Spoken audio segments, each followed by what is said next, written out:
This is John Black, super chemist, and we're here to talk about how Trump's a traitor in the second wave. Right now, is Trump deep state? I don't think he is. I really don't. Even now, I still don't think he's deep state. Okay, he's not royal. I don't think. I really haven't looked into him though. I only looked at one site, one genealogy site. He's only related to one royal family, and that's the Heinz family, like the ketchup people. He's cousins to them. But I can't remember where his people are from. I think it's some kind of Nordic, like somewhere around Sweden or Norway, that kind of thing. I think his people were from there, so. But it's irrelevant, okay? He is playing ball with them. He knows what he is doing, okay? Everyone knows, well, not everybody.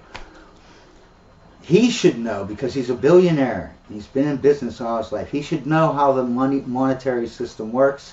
He should know that if they spend, they literally more than doubled the deficit in 2 presidents. In 8 years, or say 9 now, they have more than doubled our national debt.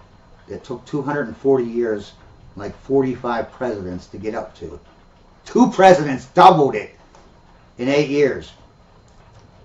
And now it's even more, and they keep spending more and more and more and more. And that's what I had something down here about TDS. Everyone knows what TDS is, how Trump derangement syndrome, okay? And yeah, I used to laugh at them too, and I used to whatever, blah, blah, blah. And they're so crazy. Just because Trump's a traitor, they think that he's all racist and he's all trying to destroy the economy, and he's not. He's actually saving the economy. That's why everyone's cheering him on, you idiots. But TDS is going. What I call TDS, I used to call it that. These leftist idiots, right? He's racist. He's going to destroy us. He's a Hitler. No, he's going to save us. He's going to shut down the borders. He's going to get the economy going. But at what price, man? He's giving out money. The government isn't supposed. If you want the economy to be good, just get the government to get out of the way and take all their stupid government regulations away. And boom, there's your economy. And as for growing the economy, no, they always say, oh, you got to grow the economy. Oh, Trump will grow the economy. We only have to grow the economy because we have a Federal Reserve Bank. But I don't see Trump saying anything about that. I don't see him getting rid of the Federal Reserve Bank.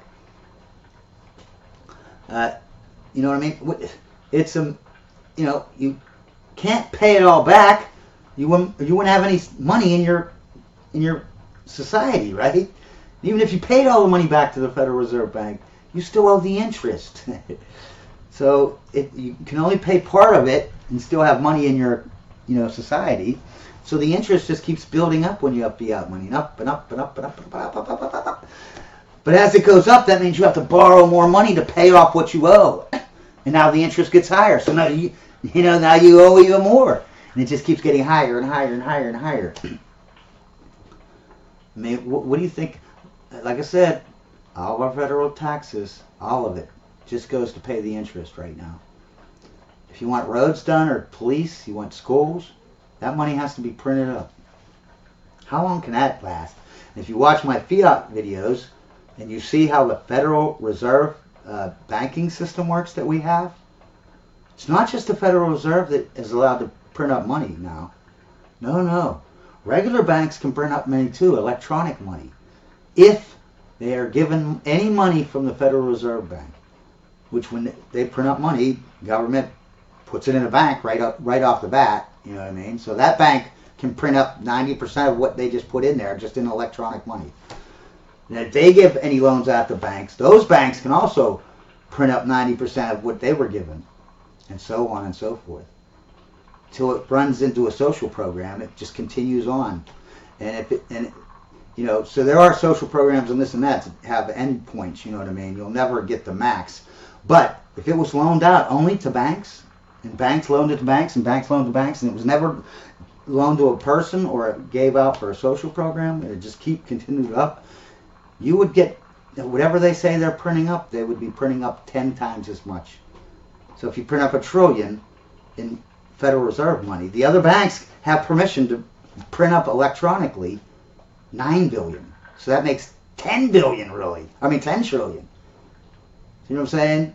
You'll never get to that max because it always has dead ends here and there because it's money's given out for social programs and to people.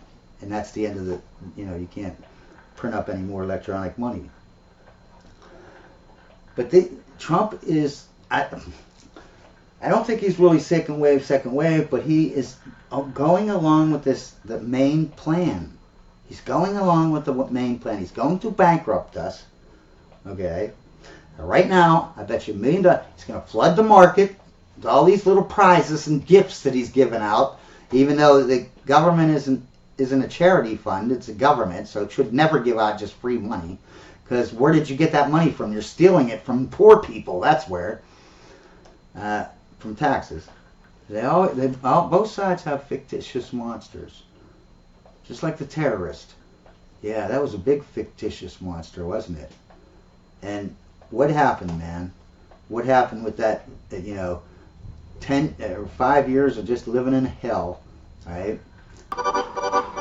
Armed with knives, armed with chemical, biological, nuclear weapons. Fanatics, terrorists, September 11th. September 11th, killers, September 11th. Terrorists with Al-Qaeda, terrorists, nuclear weapons, terrorists. 9/11, terror, terrorists, evil. September 11th, September 11th. The terrorists, war and danger. September 11th, terrorism, global terrorism, terrorism, terrorists. Terrorists, terrorists, terrorists, terrorists, the terror. Terrorists, terrorist, terrorism. September 11th, global terrorism, terrorist, terrorism. September 11th, world terrorism, terrorism. September 11th, global terrorism. September the 11th, terror.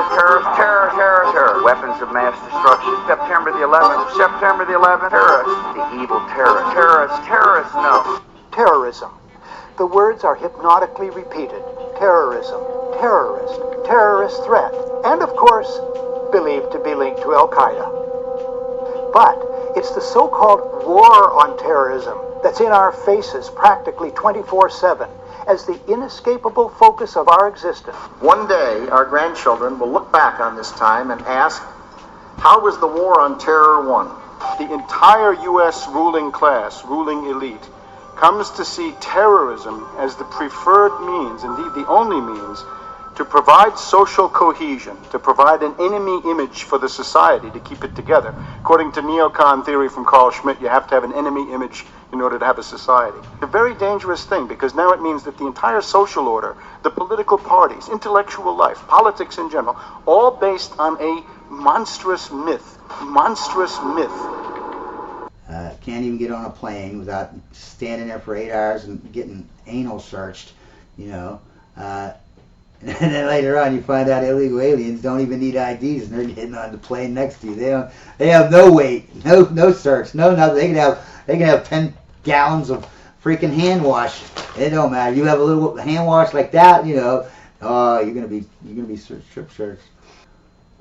Yeah, but what happened? We had the borders open for 4 years. Not one terrorist attacked by a terrorist, from the Middle East. Why did we do all that? Why did they pass the Patriot Act so they can just come into our house with not telling anyone and just kidnap you and put you in prison, never trial and torture you, keep you there forever, no one telling no one? The Patriot Act. Why did we do that? When for 4 years we had the borders open and no one came in doing nothing. That just proves these monsters are fictitious. Do you ever think maybe these other monsters they have, climate, CO2, racism, white supremacy, maybe they're lying about them too, you idiots. But that's the funny thing is we beg them all the time to screw us over. I see it all the time. Watch my videos. So all it is me showing people saying, oh, thank you for fucking me. Thank you for screwing me over. Anyways, I wanted to bring up Vivek Ramaswamy. That's the guy we should have, and I would have voted for. I've voted for Trump. Never voted in my life. Went down and registered, even though I was, I'm like handicapped now, just to go up to vote for Trump. All right, knowing that he's a traitor now, or I suspected before, but now I know. I still would have voted for him. I mean, what was the alternative? You know, Vivek could not win. Okay, right? And Biden, if you can't let him win. So I'm not saying I shouldn't have voted for Trump. I should have. Yeah, everyone should have. Otherwise, we'd be living in hell right now. But Vivek was the, you know, and there was Argentina has already gone through this, right? It was like, I'm not gonna look it up, but in like 2013 or something, their government in Argentina was like 23.5%. The population, the workforce, 23% of the workforce worked for the government. Okay, then in like 2020, it was like 27.5%. And Malay got in like a couple years later. By then, the government was one third of the workforce worked for the government. I mean, if you have 100% of your government, your 100% of your workforce work for the government, who pays for everything? Taxes pay for things. And you can say, well, they're going to pay taxes. Yeah, but who pays them? If the 100% works for the government, who pays them? You know what I mean? And then there's no company, there's no workers. You can't have your government that big, man. Now, I don't know what our government is. It's probably like, I bet you it's like 15% at least. Maybe 20% of our government. I'll look it up. But I got some whatever's here. 12.6% of the total population, not just the workforce, everybody, is on some type of welfare. Right? 27%, almost a third of the working adults in this country get welfare in some way. I got it right here. 13.4% of the workforce is actually government employees. Almost 15% of the government, the workforce is the government, man. Do you want? That's crazy. 1 out of 10 people, are on welfare. If you work for the government, you're basically on welfare. Okay, 'cause you're not doing anything.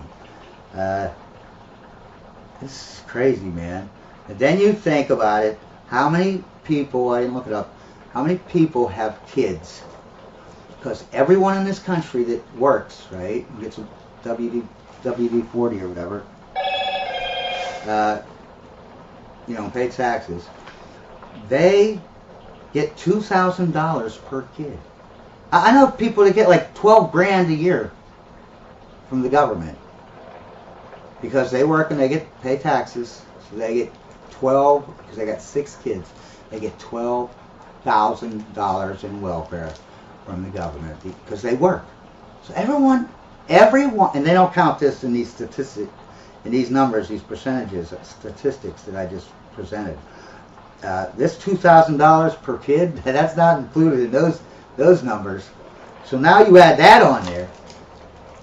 The government is like basically just, everyone is just living off the government, man. Yeah, even the people that work, the working people get some welfare, 27%. And 13.5% of the government is, people work for the government. 5.5% is on poor welfare. You're like half the people in the country are on welfare in some way. Okay, come on, man, that's crazy. They're going to bankrupt this, man. I wanted to bring up too, man. You can tell who is not deep state and who is deep state. Like I said, Trump was not deep state. Okay. And if he was, he's like Abraham. Like Abraham Lincoln was actually part of the deep state. Right? He was a royal, right? But he grew a conscience. Right? And so I don't know if Trump is deep state and he grew a conscience. And he wants, he doesn't mind destroying the country to get a new monetary system, but he doesn't want to, he doesn't want to open the borders and this and that. I don't know. But what I got written down here, I did want to say that you can always tell the better man if you don't want to look in politics, right? You don't want to even research one thing